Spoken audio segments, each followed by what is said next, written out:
నమస్తే, welcome to vibrant AP.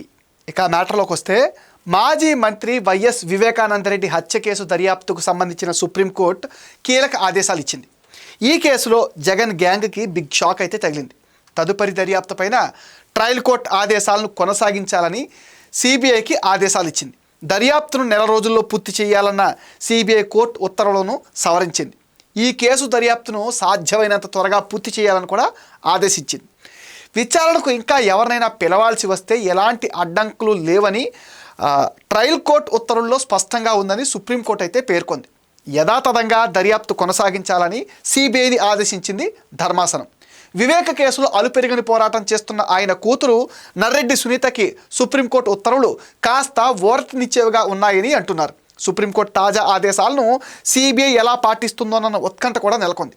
Vivekananda Reddy హత్య జరిగిన రోజు కిరణ్ యాదవ్, అర్జున్ రెడ్డిల మధ్య జరిగిన సమాచార మార్పిడిపైన తదుపరి విచారణ జరిపే క్రమంలో కొత్త విషయాలపైన దర్యాప్తు చేసే అధికారం సిబిఐకి ఉంటుందన్న ట్రయల్ కోర్టు ఉత్తర్వులను సుప్రీంకోర్టు సమర్థించింది.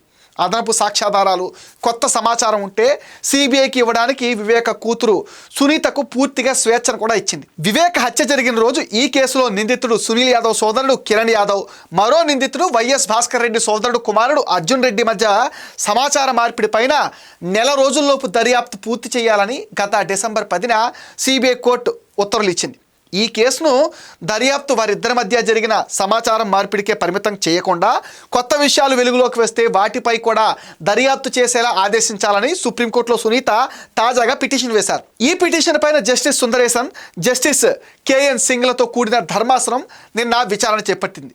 సునీత వినతులపైన సానుకూలంగా స్పందించింది. తదుపరి విచారణను 4 వారాలకు వాయిదా వేసింది. గత నెల 20న జరిపిన విచారణ సందర్భంగా పిటిషనర్ సునీత కోరుతున్నట్లుగా ఈ హత్య కేసులో తదుపరి దర్యాప్తు అవసరం ఉందా, ఈ విషయంలో తదుపరి ఉత్తర్వులు జారీ చేయాలా చెప్పాలంటూ ధర్మాసనం ప్రశ్నించింది. గురువారం విచారణ సందర్భంగా సిబిఐ తరపు న్యాయవాది అడిషనల్ సొలిసిటర్ జనరల్ దీనిపైన కూడా స్పందించారు. సిబిఐ కోర్టు ఉత్తర్వుల మేరకు తదుపరి దర్యాప్తు చేస్తున్నామని కూడా తెలిపారు. ఈ క్రమంలో ధర్మాసనం స్పందిస్తూ మీరు దర్యాప్తును కొనసాగించడానికి ఎవరినైనా విచారించే స్వేచ్ఛ మీకుంది. ఎవరినైనా విచారించాలని అనుకుంటే తమకు చెబితే ఆ మేరకు ఉత్తర్వుల్లో మార్పు చేస్తామని సుప్రీంకోర్టు కూడా పేర్కొంది. వైఎస్ వివేక కూతురు సునీత తరపు న్యాయవాది సిద్ధార్థ రోత్ర స్పందిస్తూ ఒక కోణంలో మాత్రమే దర్యాప్తు చేసేందుకు సిబిఐ కోర్టు ఆదేశించిందని చెప్పారు.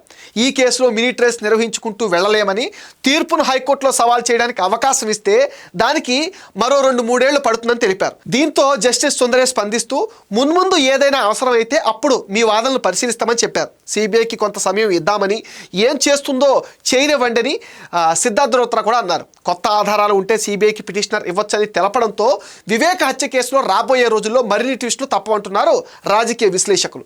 దర్యాప్తును వీలైనంత వేగంగా పూర్తి చేయాలని సిబిఐకి సుప్రీంకోర్టు సూచించింది. ఈ కేసులో మినీ ట్రయల్స్ నిర్వహించడం ఇక కుదరదని, అంతులేని దర్యాప్తు ప్రక్రియగా మారకూడదని వ్యాఖ్యానించింది. 2019 మార్చి 15న వైఎస్ వివేకానంద రెడ్డి కడప పులివెందల్లో తన నివాసంలో దారుణ హత్యకు గురయ్యారు.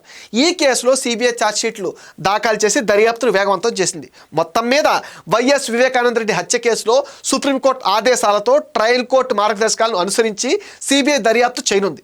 ఈ కేసుపైన వివేక కూతురు అలుపెరగని న్యాయ పోరాటం చేస్తున్నారు. 2025లో సిబిఐ ప్రత్యేక కోర్టులో దాఖలు చేసిన పిటిషన్లో మరింత లోతైన దర్యాప్తు చేయాలని, కొత్త సాక్ష్యాలను సేకరించాలని కూడా కోరారు. సిబిఐ దర్యాప్తు ఎక్కువ కాలం కొనసాగాలని, రాజకీయ కుట్రలు పూర్తిగా బయటపడాలని వాదించారు. కోర్టు నిందితులకు కౌంటర్లు దాఖలు చేయమని ఆదేశించింది. అవినాష్ రెడ్డి, ఆయన తండ్రి భాస్కర్ రెడ్డి, ముఖ్య అనుచరుడు శివశంకర్ రెడ్డి వంటి వారంతా సిబిఐ విచారణ కొనసాగించవద్దని కౌంటర్ వేశారు. వివేక హత్య కేసులో 8 మంది నిందితులు ఉన్నారు. A1 నుండి A8 వరకు వారిని గుర్తించారు. వీరిలో A8గా కడప ఎంపీ అవినాష్ రెడ్డి, అతని తండ్రి భాస్కర్ రెడ్డి A7గా ఉన్నారు. A5గా దేవిరెడ్డి శివశంకర్ రెడ్డి ఉన్నారు. A2గా ఉన్న సునీల్ కుమార్ యాదవ్, A1 షేక్ దస్తగిరి అప్రూవర్గా మారారు. రాష్ట్ర రాజకీయాల్లో తీవ్ర ప్రాధాన్యత కలిగిన ఈ కేసుపైన సుప్రీంకోర్టు చేసిన వ్యాఖ్యలు కీలకంగా మారాయి. తాజాగా చేస్తున్న దర్యాప్తు సమయంలో ఇంకా ఎవరినైనా పిలవాల్సి వస్తే దానికి ఎలాంటి అడ్డంకులు లేవని సుప్రీంకోర్టు స్పష్టం చేయడంతో కీలక వ్యక్తుల్ని విచారణకు పిలిచే అవకాశాలు ఉన్నాయని కూడా తెలుస్తుంది. ఇది ఇవాల్టి వైబ్రెంట్ ఏపీ న్యూస్ అప్డేట్. ఈ వీడియో పైన మీ విలువైన ఒపీనియన్ని కామెంట్ సెక్షన్లో మెన్షన్ చేయండి.